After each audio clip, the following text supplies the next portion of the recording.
Good morning friends. स्वागत है आप सभी का हमारे एजुकेशनल प्लेटफॉर्म शिक्षा नोट्स में। दोस्तों, आज है 7 फरवरी 2026 और हमारी आज की इस वीडियो में हम करेंगे डेली हरियाणा करंट अफेयर के इम्पोर्टेंट क्वेश्चंस। तो चलिए शुरू करते हैं। आज का हमारा पहला प्रश्न है दोस्तों, हरियाणा के किस जिले में शिक्षा के स्तर को सुधारने के उद्देश्य से प्रोजेक्ट अक्षर की शुरुआत की गई है? तो यहाँ पर हमारा सही उत्तर रहने वाला है दोस्तों ऑप्शन नंबर सी, सोनीपत जिले से। यह प्रोजेक्ट निपुण हरियाणा मिशन के तहत शुरू किया गया है। इसके लक्ष्य की बात करें तो कक्षा 3 तक के प्रत्येक बच्चे को आधारभूत साक्षरता यानी फाउंडेशनल लिटरेसी और न्यूमेरेसी यानी गणना क्षमता में दक्ष बनाना है।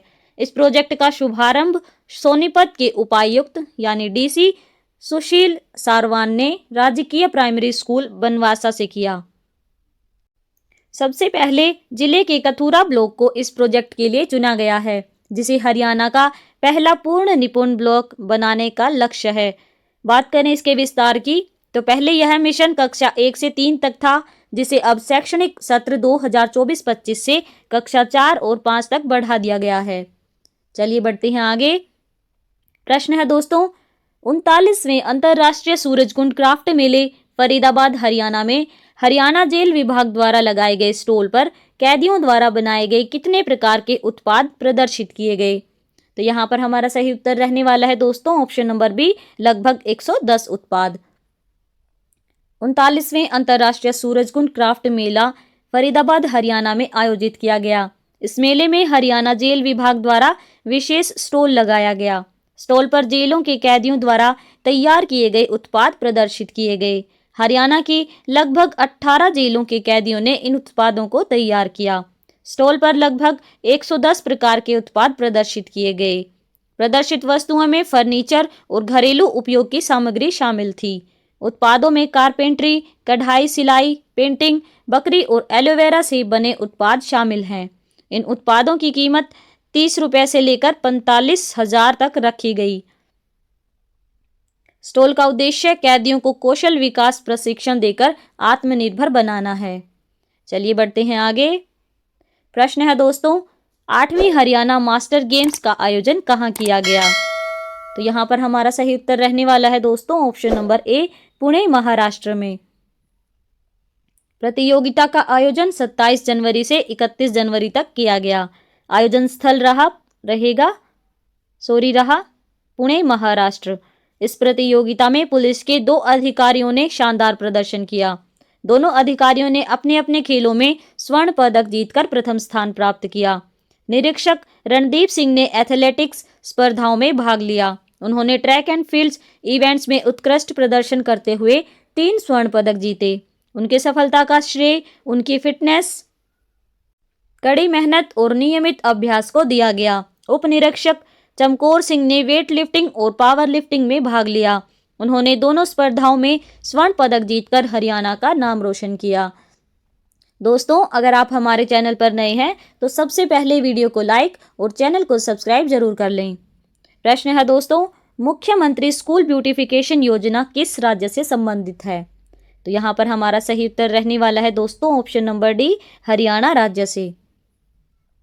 यह योजना हरियाणा सरकार द्वारा चलाई जा रही है। योजना का उद्देश्य सरकारी स्कूलों को स्वच्छ, सुंदर और आकर्षक बनाना है। यह योजना वर्ष 2025-26 में लागू की गई। योजना के अंतर्गत प्राथमिक, माध्यमिक व वरिष्ठ माध्यमिक स्कूल शामिल हैं। स्कूलों का चयन ब्लॉक, जिला और राज्य स्तर पर किया जाता है। मूल्यांकन के आधार में साफ सफाई, हरियाली, रंग रोगन और कक्षा सजावट शामिल है। शैक्षणिक दीवार लेखन और शौचालय व्यवस्था भी मूल्यांकन का हिस्सा है। निरीक्षण के लिए बीईओ, एसडीएम, वरिष्ठ प्राचार्य व शिक्षा विभाग अधिकारी शामिल समिति बनाई जाती है। उत्कृष्ट प्रदर्शन करने वाले स्कूलों को सम्मान में पुरस्कार दिए जाते हैं। चलिए बढ़ते हैं हमारे अगले प्रश्न की ओर। प्रश्न है दोस्तों, अंडर 19 क्रिकेट वर्ल्ड कप में पाकिस्तान के खिलाफ शानदार ऑलराउंड प्रदर्शन कर मैन ऑफ द मैच बनने वाले खिलाड़ी कौन हैं? तो यहाँ पर हमारा सही उत्तर रहने वाला है दोस्तों option number B, Kanishk. Kanishk ने अंडर 19 क्रिकेट वर्ल्ड कप में पाकिस्तान के खिलाफ शानदार खेल दिखाया और मैन ऑफ द मैच बने। इस मैच में उन्होंने मात्र 29 गेंदों पर 35 रन बनाए और अपनी गेंदबाजी से एक विकेट भी चटकाया। बात करें इनके निवास स्थान की तो कनिष्क हरियाणा के झज्जर जिले के कुलाना गांव में रहने वाले हैं। बात करें इनके लगातार बेहतरीन रिकॉर्ड की तो यह उनका पाकिस्तान के खिलाफ दूसरा बड़ा प्रदर्शन था। इससे पहले दुबई में एशिया कप के दौरान भी उन्होंने पाकिस्तान के खिलाफ 48 रन बनाए थे और 3 विकेट लिए थे। चलिए बढ़ते हैं आगे। प्रश्न है दोस्तों, हरियाणा के एथलीट विजय गाहलियान ने राजस्थान के अजमेर में आयोजित नेशनल एथलेटिक्स चैंपियनशिप में कौन सा पदक जीता है? तो दोस्तों यहाँ पर हमारा सही उत्तर रहने वाला है ऑप्शन नंबर ए, रजत पदक। तो नाम है इनका विजय गाहलियान। बात करें निवास स्थान की तो ये हरियाणा के पानीपत जिले के मुखीजा कॉलोनी के रहने वाले हैं। खेल स्पर्धा की बात करें तो जैवलिन थ्रो, प्रतियोगिता की बात करें तो नेशनल एथलेटिक्स चैंपियनशिप। यह प्रतियोगिता अजमेर राजस्थान के पटेल स्टेडियम में आयोजित की गई थी। विजय ने इस राष्ट्रीय प्रतियोगिता में रजत पदक हासिल किया है।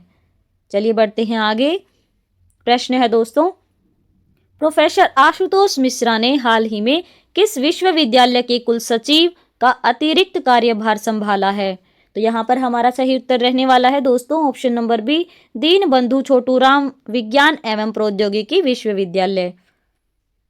संस्थान का नाम है DC RUST. Professor Ashutosh Mishra ने दीनबंधु छोटूराम विज्ञान एवं प्रौद्योगिकी विश्वविद्यालय मुरथल के कुल सचिव का पदभार संभाला है। यह एक तकनीकी विश्वविद्यालय है। और बात करें इनके वर्तमान पद की तो प्रोफेसर मिश्रा मूल रूप से डॉक्टर BR अम्बेडकर राष्ट्रीय विधि विश्वविद्यालय सोनीपत में कुल सचिव के रूप में कार्यरत हैं। उन्हें डीसी रस्ट का कार्यभार अतिरिक्त यानी एडिशनल चार्ज के रूप में दिया गया है। चलिए बढ़ते हैं अगले प्रश्न की ओर। प्रश्न है दोस्तों, करनाल क्षेत्र से जुड़े समीप राजा बटला का हाल ही में चयन किस न्यायिक पद के लिए किया गया है? तो यहाँ पर हमारा सही उत्तर रहने वाला है दोस्तों ऑप्शन नंबर सी, अतिरिक्त जिला सत्र न्यायाधीश के रूप में। बात करें इनके पद और उपलब्धि की तो समीप राजा बटला का चयन अतिरिक्त जिला सत्र न्यायाधीश यानी एडिशनल डिस्ट्रिक्ट सेशंस जज के रूप में हुआ है। उन्होंने 2009 में कानून की पढ़ाई पूरी करने के बाद ही जज बनने की तैयारी शुरू कर दी थी। इस मुकाम तक पहुंचने के लिए उन्हें 17 साल जो कि 2009 से 2026 का लंबा समय लगा। जज बनने से पहले उनके पास वकालत का गहरा अनुभव था। वह गुड़गांव में सरकारी वकील के रूप में प्रैक्टिस कर रहे थे, जिससे उन्हें न्यायिक प्रक्रिया की व्यावहारिक समझ मिली। चलिए बढ़ते हैं आगे। प्रश्न है दोस्तों, हरियाणा के किस खिलाड़ी ने पुणे में आयोजित सीनियर नेशनल रोइंग चैंपियनशिप में स्वर्ण पदक जीता है? तो यहाँ पर हमारा सही उत्तर रहने वाला है दोस्तों option number D, Balraj Panwar ने। बलराज पंवार ने senior national rowing championship Pune 27 जनवरी से 1 फरवरी में स्वर्ण पदक जीतकर राज्य और देश का नाम रोशन किया है। उन्होंने 2000 मीटर की रेस मात्र 7 मिनट 12 सेकंड में पूरी की। वे हरियाणा के घरोंडा गांव कैमला के रहने वाले हैं और वर्तमान में भारतीय सेना में नायब सूबेदार के पद पर तैनात हैं। चलिए बढ़ते हैं आगे। प्रश्न है दोस्तों, हरियाणा और कनाडा के बीच हालिया बैठक में किस प्रकार के सहयोग पर विशेष जोर दिया गया? तो यहाँ पर हमारा सही उत्तर रहने वाला है दोस्तों ऑप्शन नंबर बी, शिक्षा, कौशल विकास व निवेश सहयोग पर। यह बैठक कनाडा के अल्बर्टा प्रांत के स्वदेशी संबंध मंत्री राजन साहनी के नेतृत्व में आए एक उच्च स्तरीय दल के साथ हुई। चर्चा के विषय रहे बैठक में निवेश, नवाचार, शिक्षा और कौशल विकास को मजबूत करने पर विस्तार से चर्चा हुई। मुख्यमंत्री ने उल्लेख किया कि हरियाणा के बड़ी संख्या में छात्र कनाडा में उच्च शिक्षा प्राप्त कर रहे हैं, इसलिए शैक्षणिक सहयोग दोनों पक्षों के लिए अत्यंत महत्वपूर्ण है। चलिए देखते हैं अगला प्रश्न। प्रश्न है दोस्तों, गांव भुर्री, जिला सोनीपत, हरियाणा के निवासी काजल कौशिक को उनके सामाजिक योगदान के लिए किसके द्वारा सम्मानित किया गया? तो यहाँ पर हमारा सही उत्तर रहने वाला है दोस्तों ऑप्शन नंबर सी, हरियाणा के राज्यपाल द्वारा। कार्यक्रम का आयोजन चंडीगढ़ स्थित राजभवन में किया गया। काजल कौशिक को उनके उत्कृष्ट सामाजिक योगदान के लिए सम्मानित किया गया। काजल कौशिक गांव भुर्री, जिला सोनीपत, हरियाणा के निवासी हैं। उन्हें हरियाणा के राज्यपाल प्रोफेसर असीम कुमार घोष द्वारा सम्मानित किया गया। पुरस्कार स्वरूप उन्हें प्रशंसा पत्र, स्मृति चिन्ह, 21,000 रुपये का चेक प्रदान किया गया। काजल कौशिक एक राष्ट्रपति अवॉर्डी एनएसएस स्वयं सेविका हैं। उन्हें वर्ष 2021-22 की एनएसएस गतिविधियों के लिए राष्ट्रपति द्रौपदी मुर्मू द्वारा सम्मानित किया जा चुका है। काजल ने स्लम एरिया के बच्चों के लिए मुफ्त डांस वर्कशॉप, मुफ्त पेंटिंग वर्कशॉप का आयोजन किया। काजल को अंतर्राष्ट्रीय आइकन अवार्ड और हिंदुस्तान आइकन अवार्ड भी मिल चुके हैं। चलिए बढ़ते हैं आगे। प्रश्न है दोस्तों, व्यापार करने और रहने की सुगमता यानी ease of doing business and living को बढ़ावा देने के उद्देश्य से घोषित डीरेगुलेशन 2.0 सुधार पैकेज किस प्रशासन द्वारा लागू किया गया है? तो यहाँ पर हमारा सही उत्तर रहने वाला है दोस्तों ऑप्शन नंबर ए, चंडीगढ़ प्रशासन द्वारा। डीरेगुलेशन 2.0 चंडीगढ़ प्रशासन द्वारा घोषित एक बड़ा सुधार पैकेज है। इसका मुख्य उद्देश्य ease of doing business and ease of living को बढ़ाना है। चेंज ऑफ लैंड यूज की अनिवार्यता 30 जून 2026 तक पूरी तरह समाप्त कर दी जाएगी। अब परमिटेड अनलेस प्रोहिबिटेड सिद्धांत लागू होगा। शिक्षा क्षेत्र में निजी स्कूलों और विश्वविद्यालयों के लिए न्यूनतम भूमि स्वामित्व की शर्त हटेगी।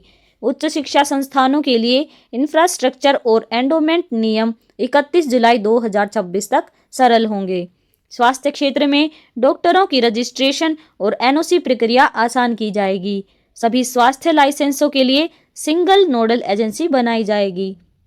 सिंगल विंडो सिस्टम में 30 अप्रैल 2026 से ऑटो अपील सिस्टम लागू होगा।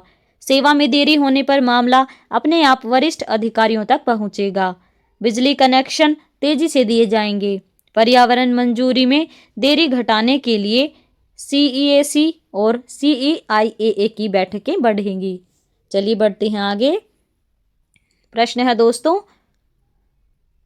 CGC यूनिवर्सिटी मोहाली में आयोजित साहित्याम 2026 महोत्सव का मुख्य थीम या मुख्य विषय क्या था? तो यहाँ पर हमारा सही उत्तर रहने वाला है दोस्तों ऑप्शन नंबर बी, विकसित भारत। CGC यूनिवर्सिटी मोहाली में आयोजित 2 दिवसीय साहित्यिक महोत्सव साहित्याम 2026 पूरी तरह से विकसित भारत की संकल्पना पर केंद्रित था। बात करें उद्घाटन की तो इस महोत्सव का उद्घाटन हरियाणा के मुख्यमंत्री नायब सिंह सैनी ने किया। बात करें इसके उद्देश्य की तो मुख्यमंत्री ने अपने संबोधन में कहा कि विकसित भारत का सपना शिक्षा, नवाचार और युवा सशक्तिकरण के माध्यम से ही साकार होगा। चलिए बढ़ते हैं आगे। प्रश्न है दोस्तों, हरियाणा सरकार के हालिया स्थानांतरण आदेशों के अनुसार 2008 बैच के IAS अधिकारी अंशद सिंह को किस विभाग में सलाहकार व सचिव का अतिरिक्त कार्यभार सौंपा गया है? तो यहाँ हमारा सही उत्तर रहने वाला है दोस्तों ऑप्शन नंबर सी, नागरिक उड्डयन विभाग का। हरियाणा सरकार ने 7 IAS अधिकारियों के तबादले किए हैं। इसमें अंशद सिंह को नागरिक उड्डयन विभाग के सलाहकार और सचिव का अतिरिक्त प्रभार दिया गया है। अन्य अधिकारियों की नियुक्तियां कुछ इस प्रकार है। पहले हैं रवि प्रकाश गुप्ता, उनको प्रधान सचिव शहरी संपदा विभाग में। सचिन गुप्ता को अतिरिक्त सचिव सिंचाई एवं जल संसाधन विभाग। अपराजिता को सूचना प्रौद्योगिकी, इलेक्ट्रॉनिक्स एवं संचार विभाग। विक्रम को प्रबंध निदेशक MD Haryana minerals limited. Virendra को कार्यभार शिकायत निवारण विभाग। और उसके बाद है नरहरि सिंह बांगड़। तो दोस्तों ये थे हमारे आज के कुछ हरियाणा करंट अफेयर के इम्पोर्टेंट क्वेश्चंस। इसके बाद हम करेंगे 2 क्वेश्चंस जिनका आंसर आप सभी को देना है। यहाँ पर हमारा पहला प्रश्न रहेगा, स्पेशल ओलंपिक भारत राष्ट्रीय एथलेटिक्स चैंपियनशिप 2026 का आयोजन कहाँ हुआ? दूसरा प्रश्न है दोस्तों, हरियाणा ने ऑन टैक्स रिवेन्यू यानी OTR के मामले में देश में कौन सा स्थान प्राप्त किया है? तो दोस्तों हमें आशा है कि आप सभी इन दोनों प्रश्नों का सही जवाब जो है कमेंट बॉक्स में जरूर देंगे। अगर आप सभी को हमारी वीडियो पसंद आई हो तो वीडियो को लाइक और चैनल को सब्सक्राइब जरूर कर लें। धन्यवाद।